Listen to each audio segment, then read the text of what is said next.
2차시 배구 경기 방법 및 규칙에 관해서 오늘 학습해 보도록 하겠습니다. 첫 번째는 배구 전광판으로 알아보는 배구 경기입니다. 자, 여러분들이 아마 경기장을 가면 축구든 야구든 전광판을 볼 수가 있습니다. 선생님은 개인적으로 전광판을 볼 줄 알면 그 종목의 경기 방법 및 경기 규칙은 모든 걸 알 수 있지 않을까라고 생각이 듭니다. 그만큼 전광판이 아주 중요한 역할을 하고 있는 것 같습니다. 제일 가장 복잡한 전광판으로 생각이 드는 거는 야구 경기가 아닌가 생각이 들고요. 배구 전광판은 그나마 조금 간단한 것 같습니다.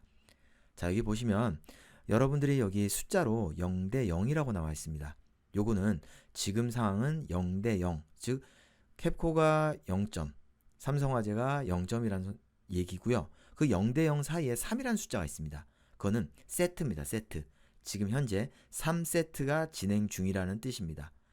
자, 그러면 이 밑에 팀 밑에 보면 초록색으로 점 5개가 있습니다. 그 중에 노란색으로 점 하나씩 있습니다. 그 뜻은 서로가 1세트씩 이겼다는 뜻입니다. 그래서 세트 스코어 1대 1이고 점수는 0대 0. 그리고 1대 1이기 때문에 지금 현재 3세트가 진행 중이라는 것을 전광판을 통해서 알 수 있습니다. 그 밑에 자세하게 나와 있는 것 같습니다. 25대 17, 25대 22.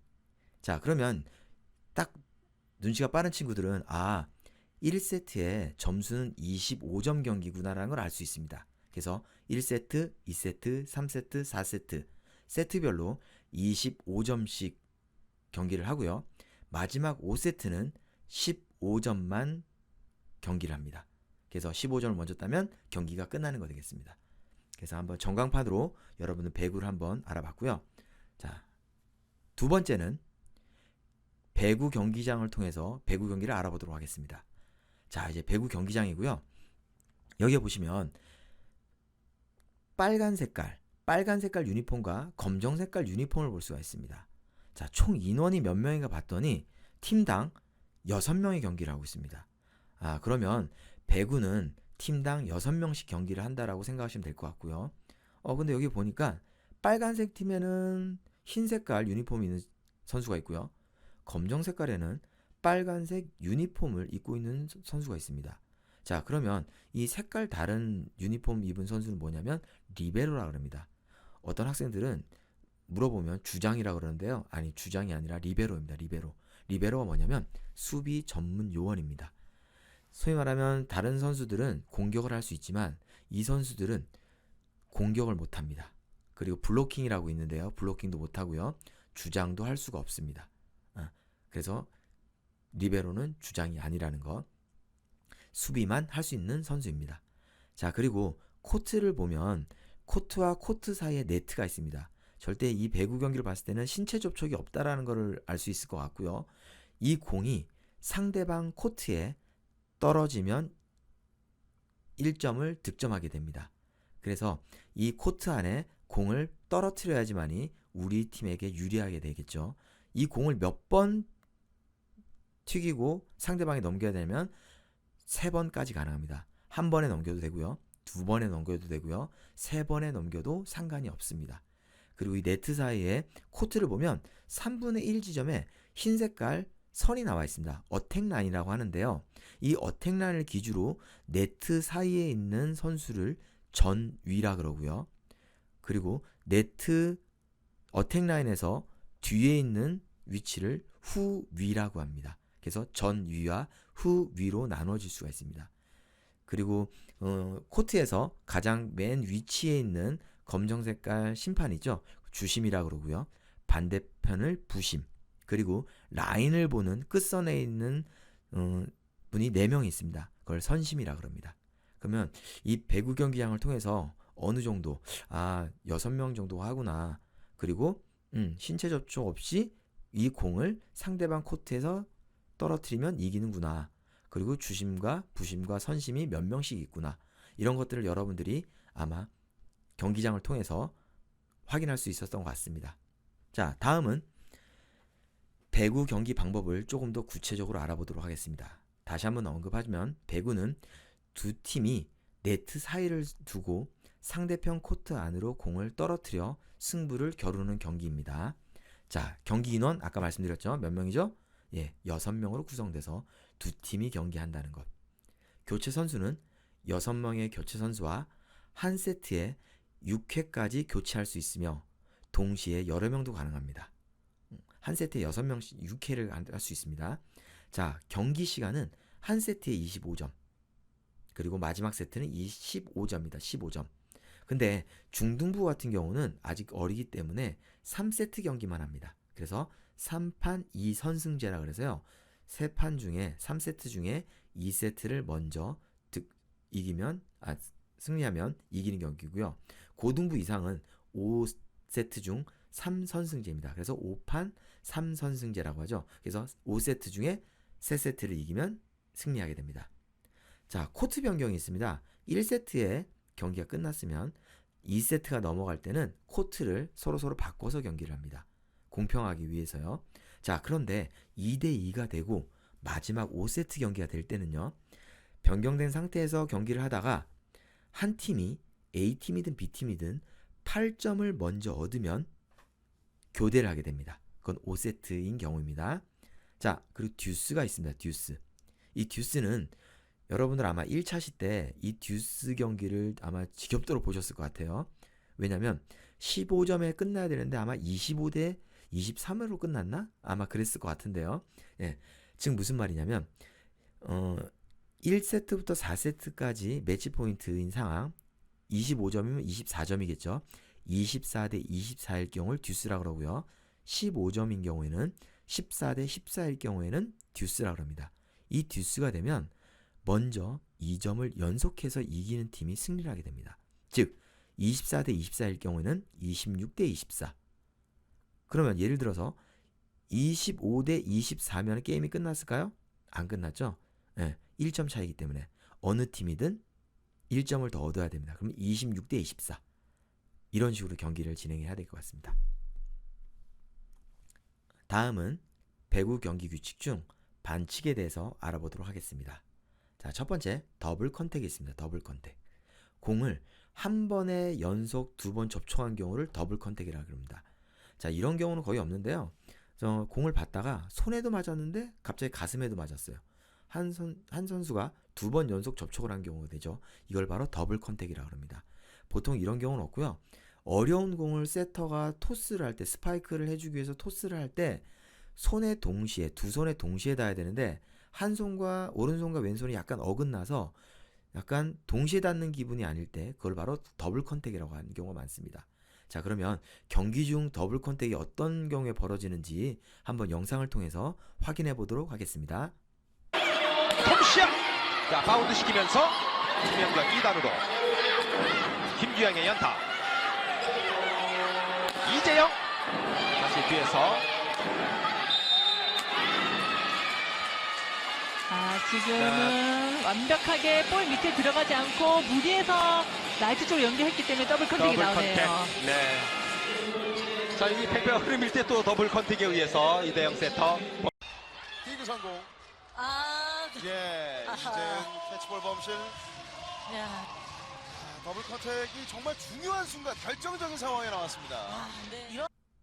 자, 다음은 캐치볼입니다. 캐치볼은 공을 잡고 있거나 안고 있는 경우입니다. 절대 배구는 공을 잡거나 안고 있으면 안 됩니다. 공을 무조건 접촉이 순간적으로 해야지 이걸 잡거나 안고 있으면 절대 안 된다는 걸 바로 캐치볼이라고 합니다. 자, 세 번째는 센터라인 침범입니다. 경기 중에 상대방 센터라인을 벗어나서 상대방 코트에 발이 넘어가거나 몸이 넘어갈 경우에는 반칙이 됩니다. 즉 센터라인에서 내가 선을 잠깐 발을 밟고 있는 경우는 괜찮습니다. 하지만 이 선을 완전히 넘어갈 경우에는 센터라인 침범이 됩니다. 자, 그러면 경기 상황을 보면서 여러분들 한번 센터라인 침범이 어떤 건지 확인해 보도록 하겠습니다. 아하! 범실이에요. 범실입니다. 센터라인 오바예요. 지금 자, 여기서 양유진 선수가 도는 과정에 발이 넘어갔었죠. 예. 현대건설팀에서 센터라인 침범에 대한 비디오 판독을 요청하였습니다. 저희가 미리 보여드렸는데요. 한 번 더 네. 확인시켜 드리겠습니다. 발이 완전히 넘어가면 센터라인 침범인데요. 그렇죠. 네. 자, 다음 네 번째, 네터치입니다. 네터치는 경기 중에 선수의 몸이나 의복 등이 네트에 닿는 경우입니다. 자, 이런 경우 스파이크를 하거나 블로킹을 하거나 공을 만졌을 때 내 선수의 몸이 네트에 닿거나 아니면 유니폼이 네트에 닿을 경우를 네터치라고 합니다. 절대 네트에 닿아서는 안 됩니다. 자, 영상을 통해서 경기 중에 벌어지는 네터치 경우를 한번 보도록 하겠습니다.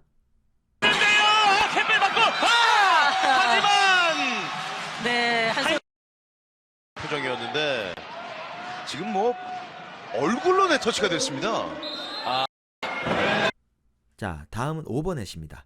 오버넷은 블로킹 외에 네트 위로 손이 넘어가서 상대편 코트에 있는 공에 닿는 경우를 얘기합니다. 즉, 내가 키가 크다고 해서 내 눈앞에 공이 아른아른 거려요.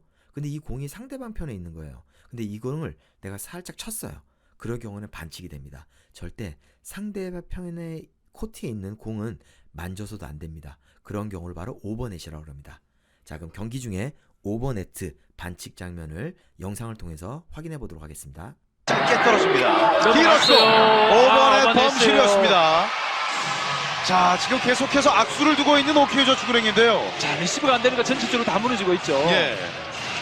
센터 광명우의 오른손이 넘어갔습니다. 넘어가는 걸 잡아내죠. 비디오 판독을 요청하였습니다. 바로 이 상황인데. 판독 결과 정심으로 판독되었습니다. 자, 다음은 포이치입니다. 포이치는 3회 이내에 패스 또는 스파이크에서 상대방 편 코트에 넘겨야 됩니다. 저희가 3번 공을 가지고 있을 수 있다고 그랬습니다. 근데 이 경우에 3번이 아니라 4번을 쳤을 경우에 포이치가 됩니다. 단 블로킹에 생긴 접촉은 포함되지 않습니다. 무슨 말이냐면 스파이크를 때렸으면 우리가 이 스파이크를 막기 위해서 이제 선수들이 손을 벌려서 뛰거든요. 이 손에 맞는 경우가 있어요. 이거는 횟수에 치지 않습니다. 넘어온 공이 하나, 둘, 셋, 넷 포이츠 반칙이 됩니다. 자, 이거 경기 중 영상을 통해서 확인 한번 해보도록 하겠습니다. 자, 지난이 시간차 길게 볼을 미룹니다. 자, 헤일리의 연타 네, 맞지 올리는 과정인데요. 않았다는, 네. 네. 자, 포이트 공격 네, 범실. 그렇죠. 자, 이성희 감독이 비디오 판독 요청을 하죠. KDC 인상공사팀에서 포인트에 대한 비디오 판독 요청을 하였습니다. 헤일리 스펠만 선수가 이제 공격하는 과정에 네. 넘어가지 않았다고 지금 포이트 공격 범실을 지적을 했는데, 자, 비디오 판독을 요청하고 있는 이성희 감독. 자, 세 번째 공격인데요. 볼까요?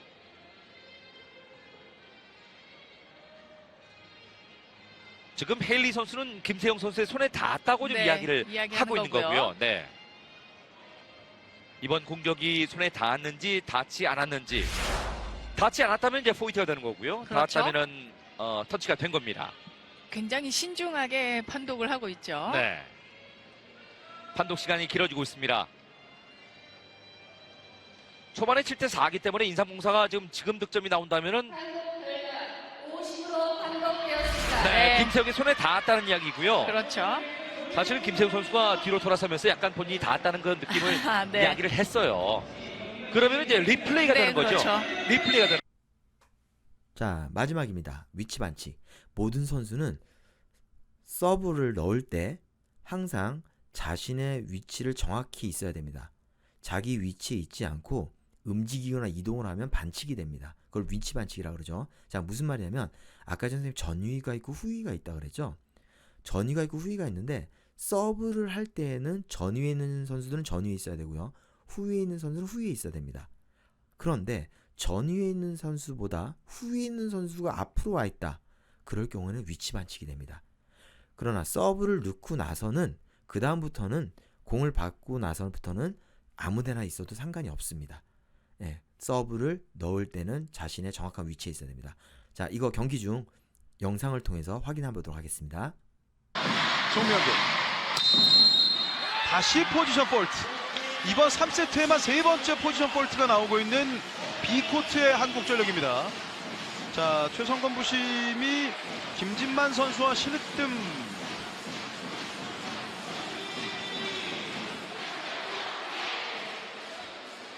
근데 신우팀 선수가 지금 김진만 선수의 오른쪽에 있어야 되는데 왼쪽에서 출발해서 후위 공격을 준비했단 말이죠. 예. 김진만 선수와 신으뜸 선수의 위치가 서로 바뀌었군요. 네, 그렇죠. 예. 자, 여기까지 배구 경기 규칙 반칙에 관해서 알아봤고요. 자, 마지막으로 여러분들 리베로 아까 전에 그 경기장을 통해서 알아봤지만 한 번 더 체크해 보도록 하겠습니다. 그만큼 중요한 거겠죠. 팀 내 다른 선수들과 대조적인 색상의 유니폼을 입고 있으며 수비 지역에 있는 선수와 교대가 자유롭습니다. 그리고 공격, 서브, 블로킹, 팀 주장은 할 수 없다는 것. 절대 공격을 할 수가 없습니다. 그럴 경우는 상대방에게 점수, 반칙이 돼서 올라간다는 점 꼭 기억해 주시기 바랍니다.